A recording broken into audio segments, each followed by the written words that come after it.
بسم اللہ الرحمن الرحیم۔ ان الصدق یہدی الی البر وان الکذب یہدی الی الفجور۔ بے شک سچائی نیکی کی طرف رہنمائی کرتی ہے اور جھوٹ نافرمانی کی طرف رہنمائی کرتا ہے۔ عزیز طلبہ، مختصر حدیث ہے لیکن بہت اہم ہے۔ اس کو بخاری اور مسلم نے روایت کیا ہے، متفقن علیہ۔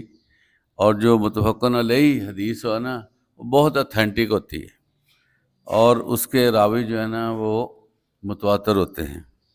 تو اس حدیث میں اللہ کے نبی فرماتے ہیں کہ یہ جو سچائی ہے یہ انسان کو نیکی کی طرف گامزن کرتی ہے، اور جو برائی ہے وہ بندے کو نام فرمانی کی طرف لے کر جاتی ہے۔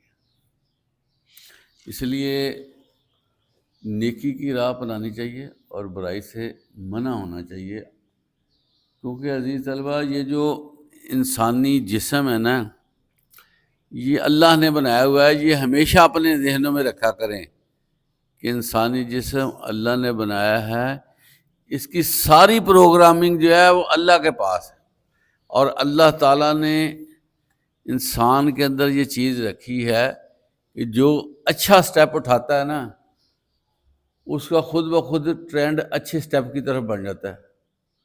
جو برے کاموں میں ذرا سا نکلتا ہے نا، پھر اس کو برے کاموں میں جو ہے نا وہ سیٹسفیکشن ہو جاتی ہے، جس کی وجہ سے پھر وہ راہ راست سے ہٹ جاتا ہے۔ اس لیے نیکی کرنا ضروری ہے تاکہ بندہ لائن پہ رہے۔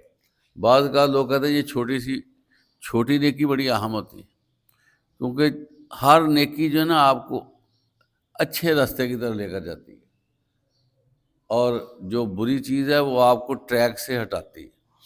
تو اس وقت تک جو شیطان کا کام ہے یہی ہے کہ وہ بندے کو ڈی ٹریک کرتا ہے اور جھوٹ کی طرف لے کر جاتا ہے، کیونکہ یہ جو جھوٹ ہے نا یہ بہت ہی زیادہ گندی چیز ہے۔ لعنت اللہ علی الکاذبین، قرآن مجید میں اللہ فرماتے ہیں کہ جھوٹ جو ہے وہ اس کی وجہ سے میری لعنت ہوگی ان بندوں پہ جو جھوٹ بولتے ہیں۔ حدیث مبارکہ ہے عزیز طلبہ، ایک بندہ سچ بولتا ہے، سچ پہ قائم رہتا ہے، گفتگو میں سچ ہی رہتا ہے، تو اللہ کے ہاں وہ سچا سمجھا جائے گا۔ وہاں پر لکھ دیا جائے گا کہ یہ بندہ سچا ہے، صادق ہے۔ اسی طرح جو بندہ جھوٹ بولتا ہے اور جھوٹ پہ ہمیشگی رہتا ہے، بات بات پہ جھوٹ بولتا ہے، تو اللہ کے ہاں وہ جھوٹا فیملیئر ہو جاتا ہے، اور اللہ کے ہاں اس کا جو مقام ہے نا، جو سٹیٹس ہے، وہ ایک جھوٹے کے طور پہ لکھا جاتا ہے۔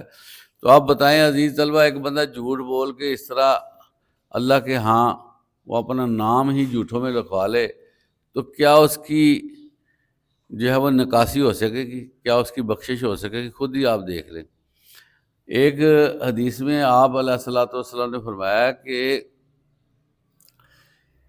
ایک بندہ جھوٹ بولتا ہے نا، اس کے جسم سے نا سمیل آتی ہے، وہ اتنی گندی سمیل ہوتی ہے کہ جو فرشتے کنوں پہ بیٹھے ہوتے ہیں نا، کرامن کاتبین، وہ 1 میل کی مسافت پہ چلے جاتے ہیں، اتنی ان کو یہ سمیل بری لگتی ہے، اور دوبارہ پھر وہ جب سمیل کو ان کی ڈیزالو ہوتی ہے پھر دوبارہ آتے ہیں۔ اسی طرح ایک حدیث مبارکہ ہے کہ یہ جو جھوٹ ہے نا، جھوٹ یہ مومن نہیں بول سکتا، ہر اس سے غلطی ہو سکتی ہے، گناہ سرزد ہو سکتا ہے، لیکن اللہ کے نبی فرماتے ہیں جھوٹ نہیں وہ بولتا۔ اور یہ جو جھوٹ ہے نا، یہ جھوٹ ہے، یہ اسلام کی ضد ہے، کیونکہ جھوٹ جو ہے یہ بندے کو اور برائیوں کی طرف لے کر جاتا ہے۔ حدیث جو ہے نا، جھوٹ ایک بولنے سے نا 100 جھوٹ اور بولنا پڑتا، پتہ ہی نا آپ کو، ایک جھوٹ 100 جھوٹ کو اور مزید دعوت دیتا ہے۔ اس حوالے سے جھوٹ سے قطعاً جو ہے نا رابطہ نہیں بنانا چاہیے، اور جو ہے نا جو بندہ سچ بولتا ہے نا، وقتی طور پر ہو سکتا ہے اس کو کوئی تکلیف ہو، لیکن اس کا انجام اچھا ہے۔ وہ پھر جو ہے نا اس کے باقی چیزیں صحیح سلامت رہتی ہیں۔ تو جھوٹ جو ہے یہ تباہی کا کام کرتا ہے، اور جس کی وجہ سے نا معاشرے میں آپ دیکھیں کتنا افسردگی ہے معاشرے میں۔ یہ فراڈ بھی جھوٹ کی ایک قسم ہے۔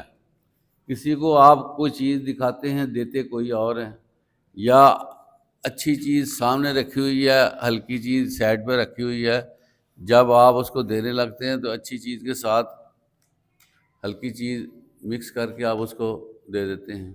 تو یہ جتنی برائیاں یہ اس کا لنک کسی نہ کسی طریقے سے جھوٹ کے ساتھ نکلتا ہے۔